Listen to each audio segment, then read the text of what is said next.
America, stand by. You have a right to hear and to be heard. And what is on your mind this afternoon, huh? Well, where do we begin? Hello, Tony. Hey, Bob. What is the difference between what the Germans did and what the Russians did in rounding up people and stuff, and what the Israelis are doing in Palestine? Well, one big difference, of course, is there's not a systematic roundup and extermination of millions of people. There is no.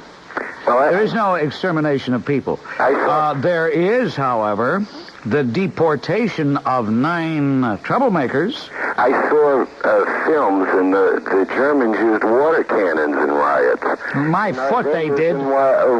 First of all, the Germans had such a tight control, there was no rioting. Yes, there was. There was no rioting. Secondly, they didn't use any water cannon, I assure you. They didn't use any water cannon on anybody. Tony, you're full of malarkey. They didn't use water cannon on anybody. I've seen films of it in Paris. Well, I don't know what films you're talking about, in Tony. Paris. Maybe it's the film you obviously swallowed, because you must have swallowed something that sounds like that. It's all films.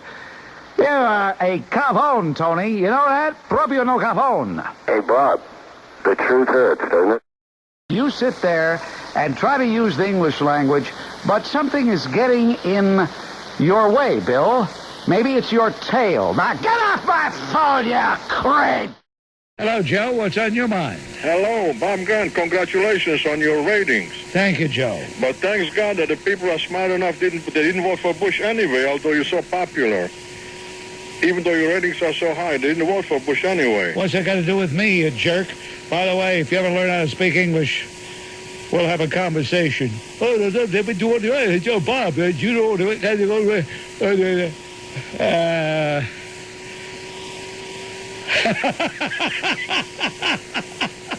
really, I should get out of here. This is not good for my health. All right, on WABC, let's go to the New Jersey line. And John. Yes, hello, John. Yeah, how you doing, Bob? Congratulate you on your ratings.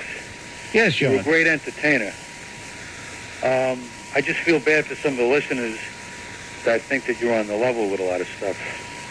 Because as much as you spew out the term fake, phony, and fraud, I guess it really applies to you, but I guess ratings is really the name of the game. Why does it apply to me, John?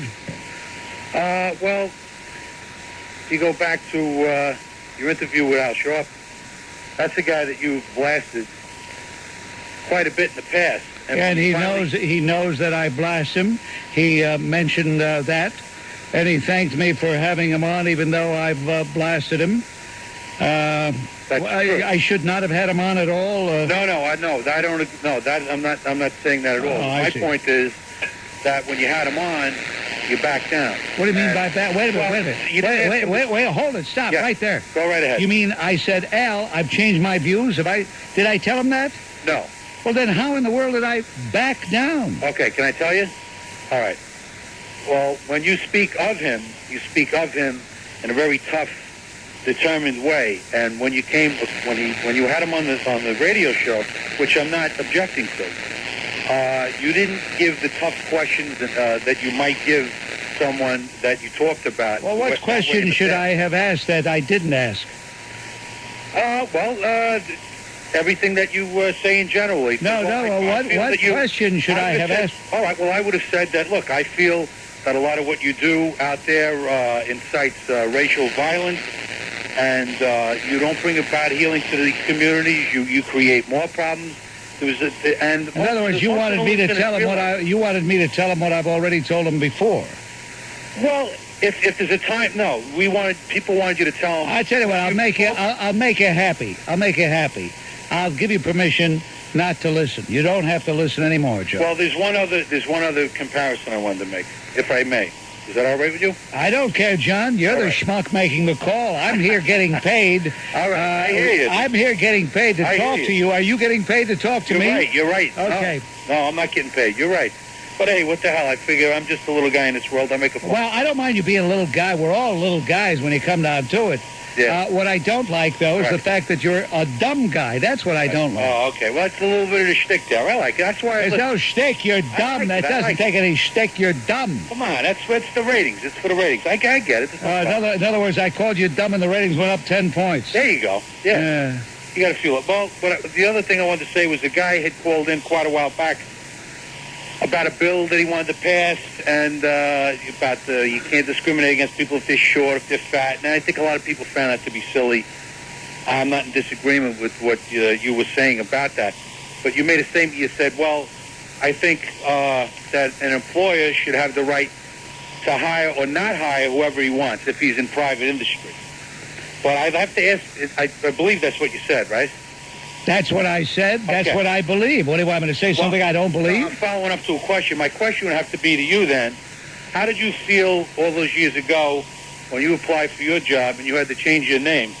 Because you said so on the air that you would never. Well, it was no big deal. It was no big damn deal to use a radio name because people have been doing it since time immemorial. There are thousands of others who do it. It's no big deal. No. Only a gabon, only a total greaseball would consider it to be a big deal. No, are you telling me you're a greaseball, John? It's very quickly we say hello to David, checking in from Brooklyn. Hello, David. Hello, Bob. I just came back from a business trip in Nigeria, in Africa.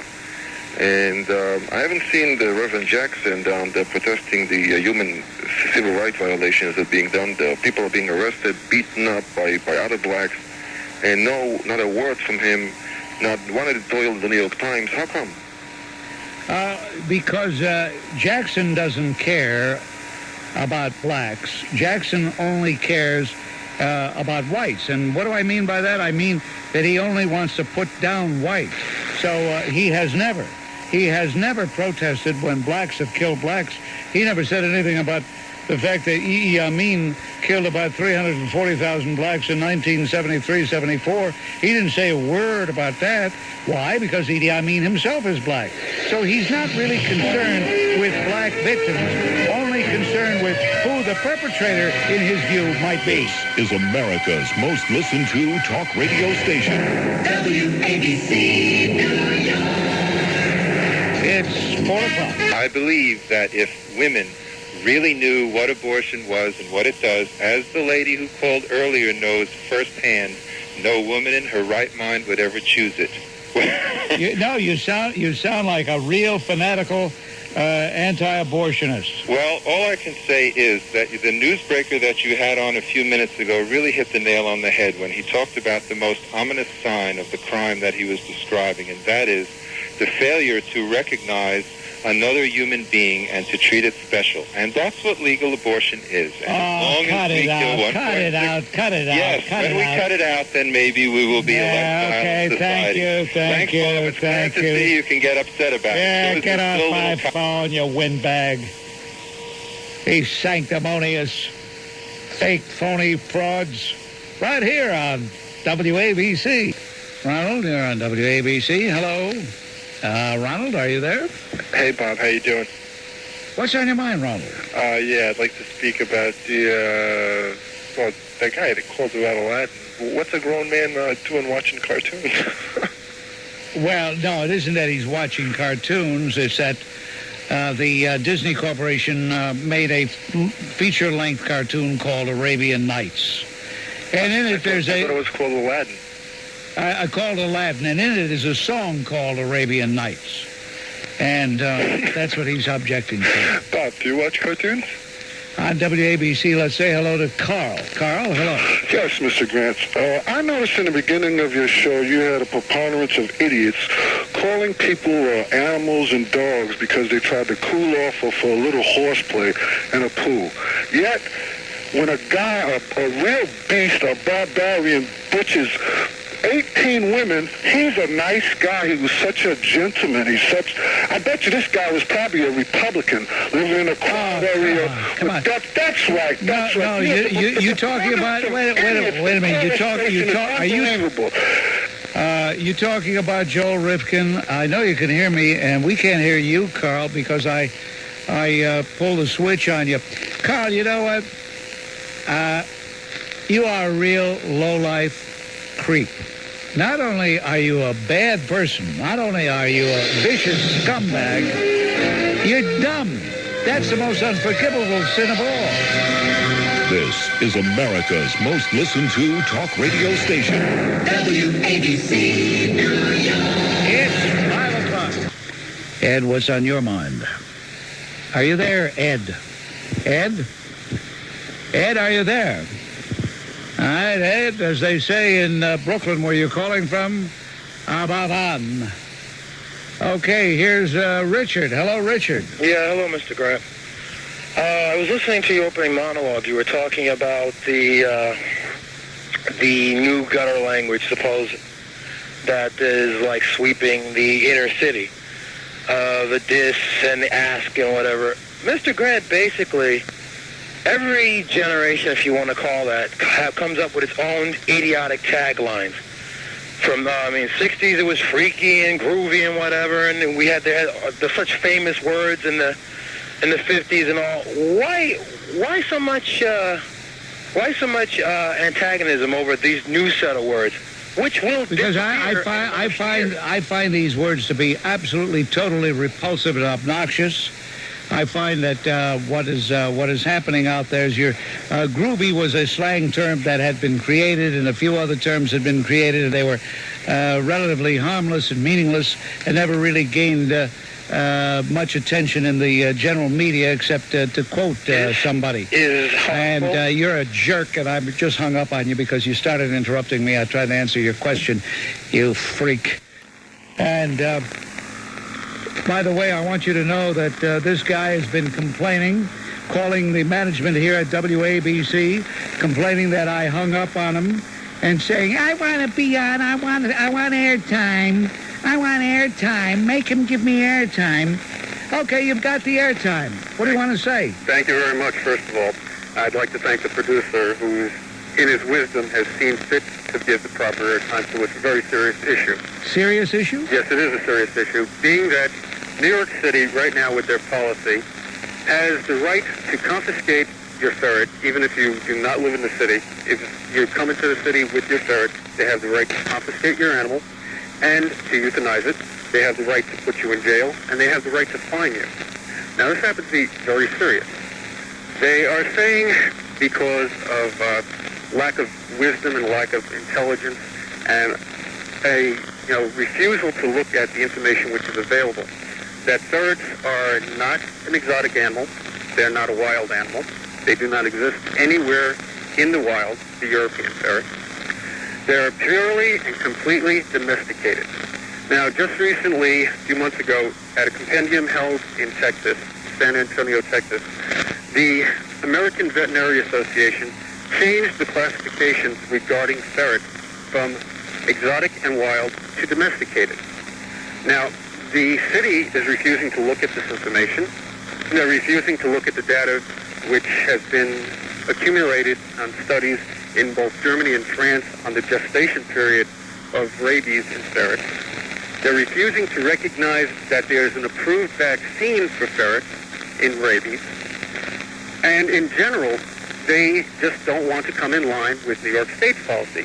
Now, New York State's policy isn't the greatest policy right now as is, but we have to first take one step at a time. We will be eventually going after New York State and asking Mario to change the regulations regarding ferrets in New York State and have, instead of having to have ferrets registered through the Department of Environmental Conservation, have it registered through the Agricultural Department like dogs are. Now, you must also understand the fact that ferrets happen to be the third most popular companion pet in the United States. There's between 8 and 10 million ferrets across the United States. I despise them. Well, you're entitled to despise them.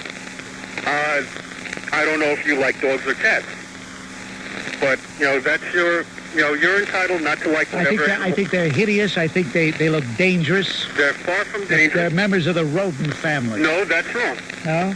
So you're incorrect there. They're members of the Mustelidae family, and that's worse. No, you know what is in that family? Skunks, otters, ermines, weasels. But who needs them? I mean, this is for people, not for not for strange animals. Well, this happens to be a very affectionate animal, a very smart animal, very intelligent, very Who wants loving affection creature. from a ferret? You got to be weird to want an affection from a ferret. Well, let's put it this way. Some people think you have to be weird to want affection from a dog or a cat. But the fact is, these animals have been domesticated for quite a few centuries. They do not exist anywhere in the wild. And we are trying to, make the government What's in it understand. for you? Why are you pushing ferrets? How much Why? money do you make out of pushing Nothing. ferrets? Absolutely nothing. I am Really? an owner of a ferret, and I live in fear of the fact that if I go into the city with my little one, that he's going to be confiscated and euthanized. Now, Uh-huh. there is litigation. Hey, that's great. There happens to be litigation against the city by way of New York City Friends of Ferrets. There are 3 Friends cases. of ferrets. New York City Friends of Ferrets. There's another organization which we have joined up with It's in this the fight. Friends of Ferrets. Sounds like a Well, good let's put it TV this way. series. Well, let's put it this way. You may think this strange, but there's an American Ferret Association. And we even have shows where there's actual judging of the ferrets like they would have in a dog show or a cat show. Very serious stuff. You may not think it. You may be laughing, inside, saying, oh, this guy is strange, this guy is weird. I am thinking that. Fine, but nonetheless, these animals are being maligned unjustly. They say that they have a great propensity to bite. This is not true. There's less of a propensity to bite with a ferret than there is with a dog or a cat. Why did you bother the management of this radio station so much so that they couldn't stand it anymore, and they said, Bob, would you interview this guy? Well, the bottom line is when I did try to speak with you last week, you hung up on me after saying people that own ferrets are stupid. Now, let's put it this way. Well, you're proving my point. My intelligence level happens to be, I believe, greater than yours. I don't know what your IQ is, but my IQ happens to be quite high. To own a ferret, you don't look at what a person's mentality is. You're showing what, your lack of concern, your low mentality by saying, oh, because you want to own this. What about people that want to own parrots? What about people that want to own snakes?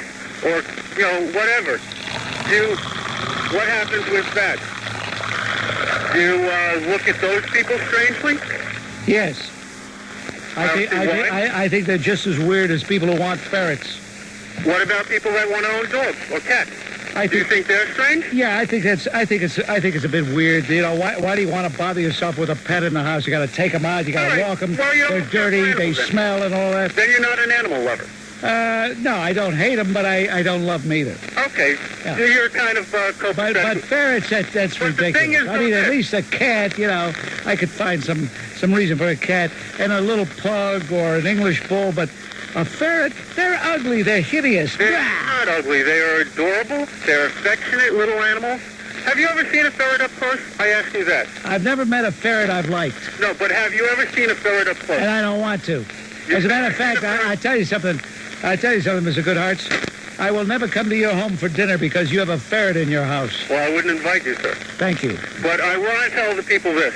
If they wish to get in touch with the New York Ferrets Association, New York Ferrets Rights Advocacy, you can get in touch with us by writing NYFRA, 94 Jeffrey Lane, that's Jeffrey Lane, Oceanside, New York, and the zip code is 11572.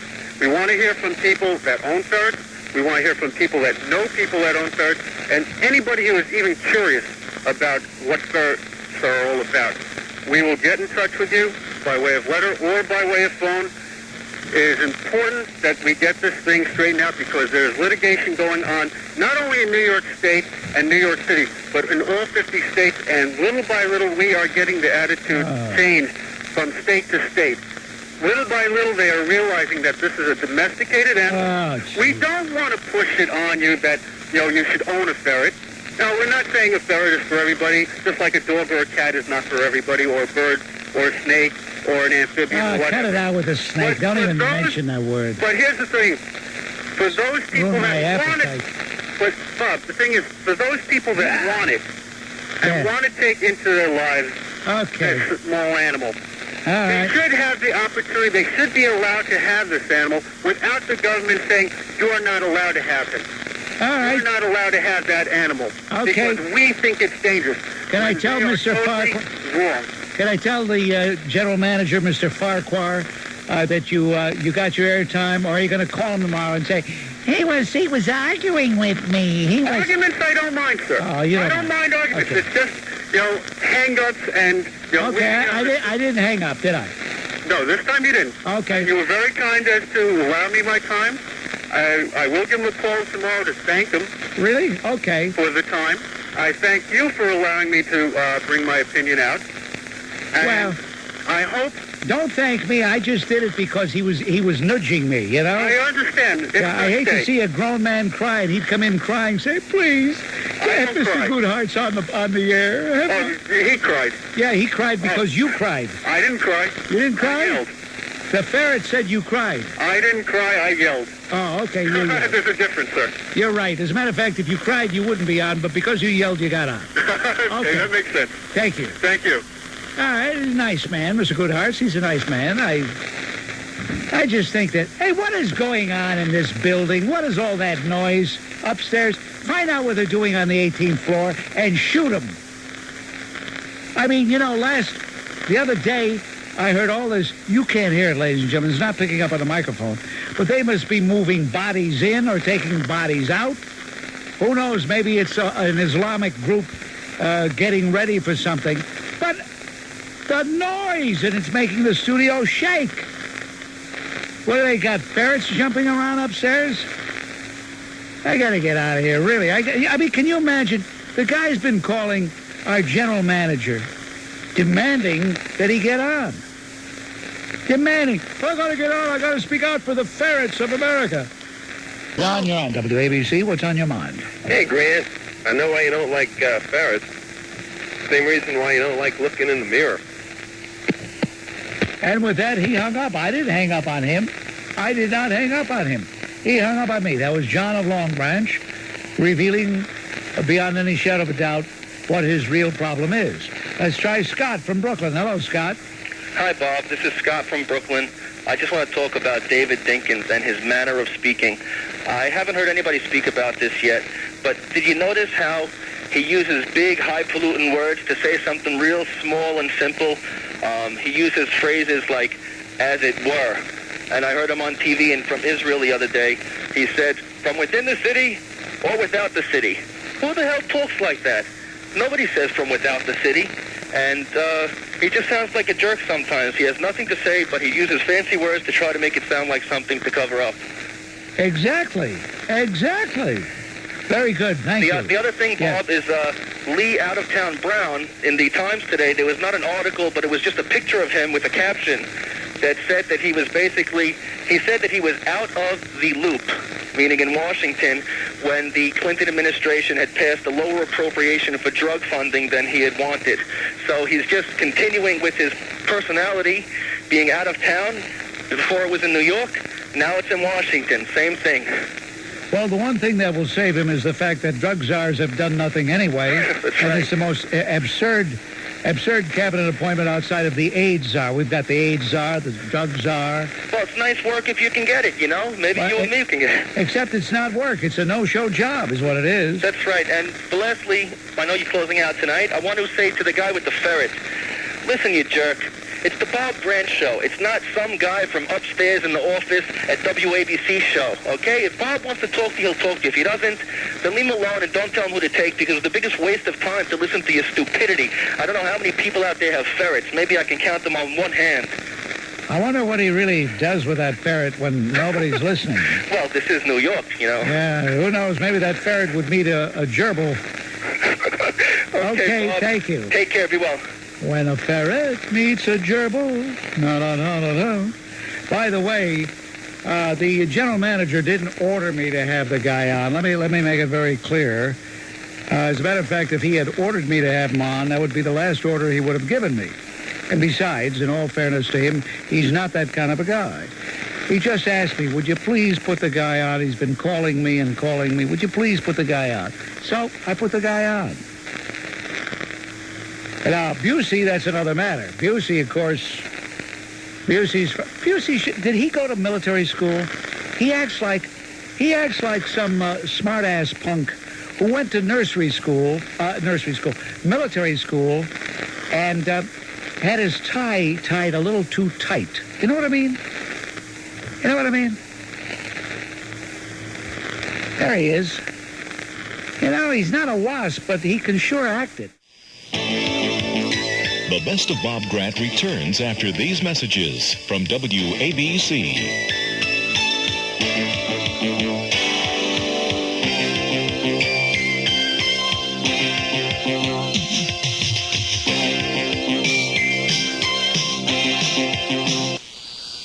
The Best of Bob Grant, highlights of America's most listened to talk radio personality, previously recorded for broadcast at this time. WABC, New York. When I open the program, I say, let's be heard. You have a right to hear and to be heard. And many people choose to be heard via the mails. And I, of course, am gratified with all the attention concerning this broadcast. Andre, you're on WABC. Hello. Good afternoon, Bob. I'm a businessman. I'm into free enterprise, and I'm kind of opposed to what you're saying about price control. You know, this is a great country. I'm not talking about price control. Please, don't. Well, okay. Don't you dare confuse what I'm talking about with price control. Price control does not work. Oh, well, I'll use you as an example. I'm talking about the law of supply and demand, and if you want to bring the price of something down, you stop demanding it, and then you'll bring the price down. That's all. Buyer resistance. How it works, Bob. Buyer resistance. I'm an economics major. Oh, dear me. Am I impressed? Bob, can I speak? I'm stunned. This guy's an economics major. Therefore, he must have all the answers in the world. Bob, can I speak, please? Can I have my say? Sure. You don't have to know what you're talking about Bob, to speak on this program. Bob, I like you. You're the number one rated personality in New York. You have the strongest. All right. Okay. Enough of the apple polishing. What is your point of view? And you're making under $300,000 a year. You talking about me about business? I know guys that are ranked 12th in New York City. Why do you feel threatened over the fact that I talk about people using a little self-discipline, and if a price of something is too high, they don't buy it? What's so unorthodox about that? Why are you threatened by that? Bob, calm down. Get off my phone. Nobody talks to me that way. Nathan, you're on WABC. Hello. The unsigned letter you read comes from Corio. Who? Corio. Corio? Yeah. What's Corio? What is that? Congress of Racial Equality, one time in the past only. Never heard that one, Nathan. Well, Roy's a zero, and you add a zero to the end of core, and it stands for Corio. You don't like Roy? Roy's added to core nothing. It's now Corio. You don't like Roy-iness? I don't. Not that I like him, or I don't dislike the guy. Well, Roy didn't sign this letter. Roy had nothing to do with this letter. No, we believe it comes from Corio. Why? Why would you say that? Well, because you and them are hand in hand, arm in arm. Hand in hand, arm in arm. Sounds like the beginning of a song. You know about House and Field? I beg your pardon? Do you know about House and Field? House? House and Field. House and Field. Yeah, in slave times, you had those who worked in the field. Really? I don't know. I wasn't around here at slave time. Well, you haven't read your history, buddy? I know more about history than you do. Get off my phone, you vile creep. I must monitor other programs to see if they get the same amount of oddballs, wackos, weirdos, and screwballs as I do. I doubt it. Just think. 10 years and he would have been forced to flee his home. Joyce, you're on WABC. Hello. Hi, Bob. Earlier, somebody called in reference to the gay games with these age recipients coming to play here. I don't believe that someone would make a statement that's so ignorant. Just because you're gay doesn't mean you're going to be spreading the disease or everything. There's heterosexuals with the disease also. It's just that you should have... Where are you from, by the way? You seem to have... Or are you chewing licorice right now? No, I'm not chewing licorice. What do you have? Maltesers? No, I don't have anything. You have something. I don't know what it is, but keep it to yourself, will you? Michael, you're on WABC. Hello. Yeah, Bob, I also wanted to make mention of the word pervert that was used in reference to the gay games, only to the point of that if you're going to call gays perverts, let's not forget all the other perverts, and that's a bigger problem than the gays, because you have people walking around constantly being perverted, mostly men at women, and any woman caller that calls in, you ask them the same thing, men are perverts. Any woman would tell you that. And you can see it all the time. But wait a minute, hold it. Any woman would say that any man is a pervert? That most men are perverts. Any woman. In what way are they perverted? Which way are they perverted? In what way, yeah? Well, according to the Bible, I can't say what they do, but fellatio, masturbation, all these things are in the Bible. I see. Are you a homosexual? Absolutely. I thought so. All right, don't get too close to the telephone. Don't get too close to that phone. Don't breathe heavily. Well, we know that doesn't do it. You know, but what about the people who have AIDS? Oh, get off. I can't even stand to hear that. What about people who have AIDS? WABC. New York's #1 AM radio station. Arbitron ratings spring 93.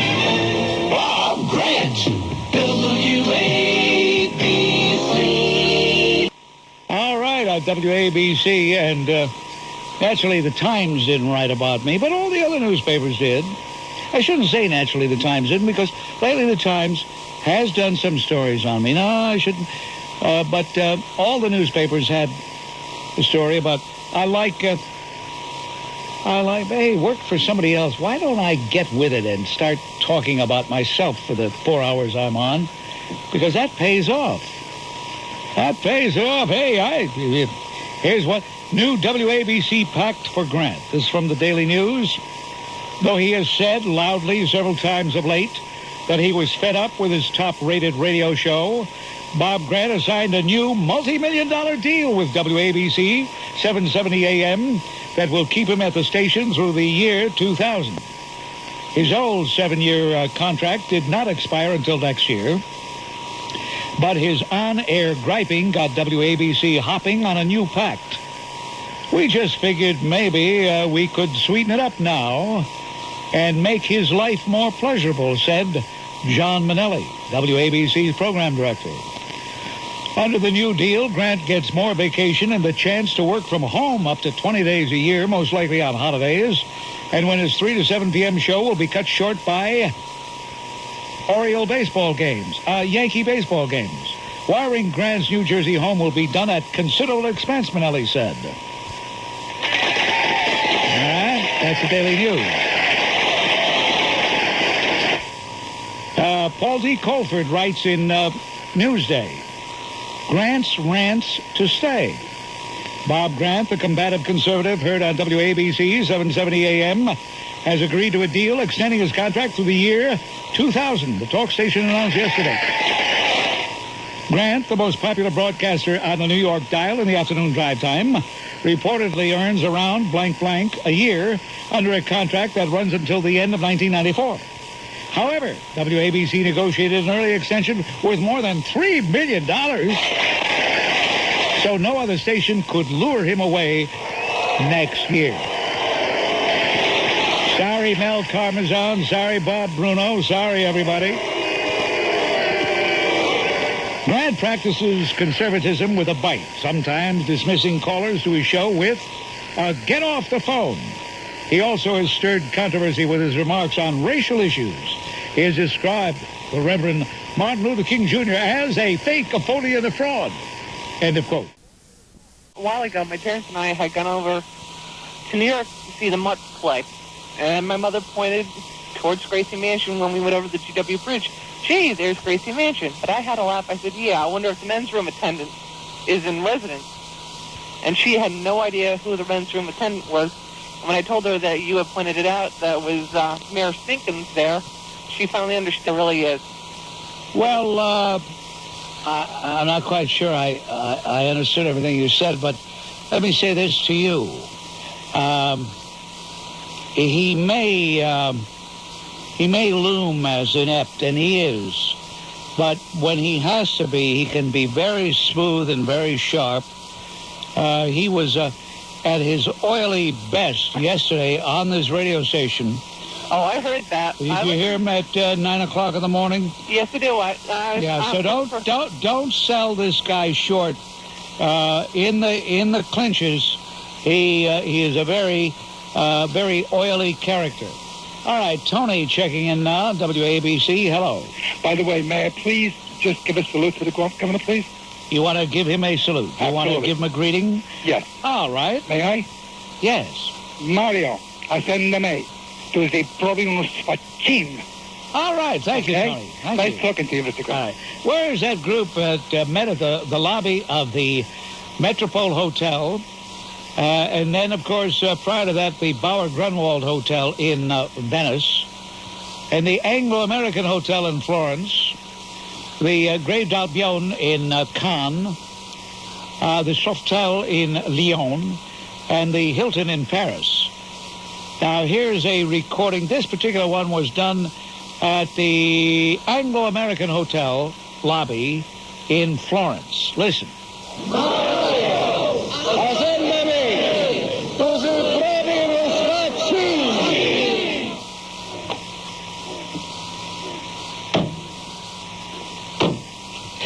Mario, ascendame to the province Fachim. I can't take that. The second one was done at Mario, ascendame to the province Fachim. Okay. You have heard it done in 3 different hotel ballrooms. I believe that last one was done. They were a little rusty there. That last one that you heard was done in the Hilton in Paris, France, on the 24th of July. All right. All sending a message to Mario the Sfachin. Good. Everybody wants her to be good. They don't want her to get canned. Well, I don't know, Bob. Didn't you get fired from several radio stations in your career? No. Only one time I got stabbed in the back by a general manager who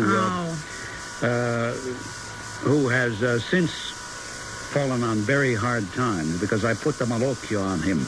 The what? If you're listening, Rick, it's the curse of Grant on you, you skunk. Whoa! Yeah. The malocchio, that's an Italian word for the curse? evil eye. Malocchio. Malocchio. Yeah, Okay. see? It works, too. It's scary. Scary. Especially when you have a Calabrese's grandma who knew some gypsies. But that's another story. On WABC. Gordon, you're on WABC. Hello. Yeah, Bob, what kind of a gag hour is this? They're all kissing your butt just like Stony Odom and Uncle They're not Ryan kissing and the my Coreo. You're a sick Rick. On WABC, Geraldo. Hello, Geraldo. Yeah, Bob, you know what your problem is? You gotta loosen up a little. You don't drink, you don't smoke. Who knows if you go out with any women? You gotta mellow out a little, Bob. Smoke some marijuana, will you? All you marijuana smokers out there, call up Bob Grant. Keep encouraging him to smoke some marijuana. It's not crack, Bob. It's marijuana. And it's a big difference. We don't go out and kill and rape people. Don't be such a jerk. Take care. Mike, you're... After he tells me to smoke marijuana, then he says, take care. Mike, you're on WABC. It's an alleged gag hour. And the guy was asking questions. He couldn't follow the rules. It's very simple rules. Say whatever you want to say, but don't ask the questions. You can ask the questions next Tuesday when we go back to our regular format. Dom, hello. Yeah, Bob. Roberto Gigante. This is Dominic from Creedmoor. You don't remember me, but I remember you. Hey, Dom, I'll tell you something. Even though it's a gag hour, that doesn't mean I'm going to put up with a bad acting job. Francisco, you're on WABC. Hello. Bob, if you were a real man, you have a gag hour every Friday at 5 o'clock. But it's obviously not a real man. Due to the fact... Well, don't you think it would get boring, though, Francisco? Due to the fact that it's obvious you're a racist, because yesterday, you tried to compare what happened in Glen Ridge to what happened in Central Park, and you tried to say that what happened in Central Park was worse, and you tried to more or less kiss off what happened in Glen Ridge, due to the fact that these were white football players. It's obvious. It's obvious. It's obvious. Whenever somebody calls you who's black or Hispanic, if you don't ask, well, where are you from?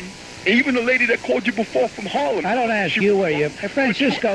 No, you have to ask where we... Hey, Francisco, you're a phony, Francisco. You've been calling me for years. Well, did we get that? Okay, we got that. All right. Hello, John. This is Bob Grant. Al Sharpton ought to go back to Africa. Maybe one of his relatives will lead him for dinner. Mr. Grant, with your permission, I'd love Don't you imagine he'd have a high cholesterol count, though? I imagine if the guy ate Al Sharpton, his cholesterol count would go way up. Mr. Grant, Sonny Yes. Carson was on Curtis and Lisa the day after the election. He was bashing your brains out. I wanted to call you and tell you. I'm surprised nobody else told you. Well, maybe nobody else told me because nobody else thought it was important. Maybe nobody was listening. Maybe nobody figured that it meant anything. And guess what? They're right. It doesn't mean a thing. Mr. Grant, could I please give the salute to the spot team in Albany? Yes. Mario Azendume, tuze probio spot team, and you're a dirty, lousy skunk. Thank you, Mr. Grant. And he that felt is. good.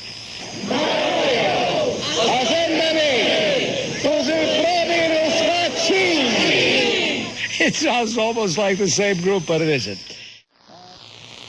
Let's get back to our telephones. Why, you say? Why? Because that's what I have to do between 3 and 7. Julius, you're on WABC. Hello. Good afternoon, Bob. I just want to say that last call brought to mind my attitude towards violent criminals. I say give them lobotomies or give them death. Okay. And the other thing I want to say is, before I really get into what I was going to say in the first place, is I want to extend what you say about the country slipping and sliding towards third worldism. What I say is the home of the brave is becoming the land of spooks, fairies, and midgets. And I don't think we have any place for that. That's a very vile statement, Julius. I guarantee you will not talk me into doing a gag hour ever again.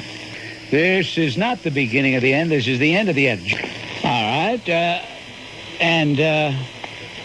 Here is the person really responsible for the fact we're doing a gag hour, because she kept whining about my doing a gag hour, and that caused Busey, who I'm beginning to question his judgment now, to call me at home.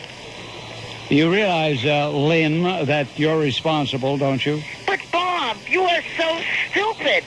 You allowed yourself to be talked into doing a gag hour when, as you just admitted, whose idea was it? The political moron, the douchebag, the idiot, and yet you were so stupid. You let my influence count. I used it, and I got you to do this, and you fell for it. Well, I tell you, I'm being somewhat disingenuous. I thought that maybe it would be a nice way to relax for an hour. You know what's wrong? I know what's wrong. The best gag call you ever got was from Yehudit, and the sun goes down too early now for her to call up. Ah, that's what it is. That's the problem. You're absolutely. But you never should have thought. Now, I hear all the things you say about me. How could you have been dumb enough to do something that you knew I wanted you to do? Well, no, you inspired Mr. Busey to call, you see. And that's, he caught me at a, shall we say, a weak moment. I do have my weak moments, 2 or 3 a year. Are you there? Yes. Well, it could have been fun. No, really, originally when I began, I'm sure you recall, it was fun. But I don't know, just it had a very short shelf life. Oh, really? She can be a lot of fun. She can be. You want to send a message to Mario? There's only one way to send the message to Mario. Don't overdo it. All right, ladies and gentlemen, round one has been accepted by the Radio Hall of Fame Museum and is being secured right now. They are getting it from the chief engineer in charge of this program, Tony National Petrozzullo. being wrapped in gold foil and taken away. This is America's most listened to talk radio station. WABC, New York. It's 4 o'clock.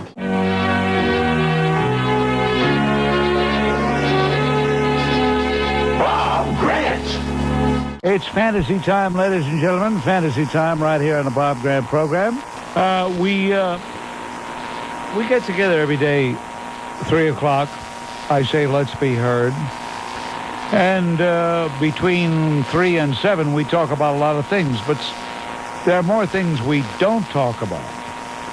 For example, we have not talked about the fact that the crackdown has failed to stem smuggling of Chinese to the United States. We haven't talked about the fact that illegal immigration is flourishing amid new efforts to halt ships carrying aliens. We haven't talked about the fact that the Chinese said, okay, we can't make it on ships, we'll make it on planes. And while we talk, they continue to invade. Think about it. Attention WABC radio listeners, this is Lisa Sliwa asking you to help the flood victims of the Midwest whose homes and businesses were destroyed in this terrible tragedy by sending whatever you can to the Presiding Bishop's Fund for World Relief, care of the Episcopal Church, 815 2nd Avenue, New York, 10017, or call 1-800-334-7626.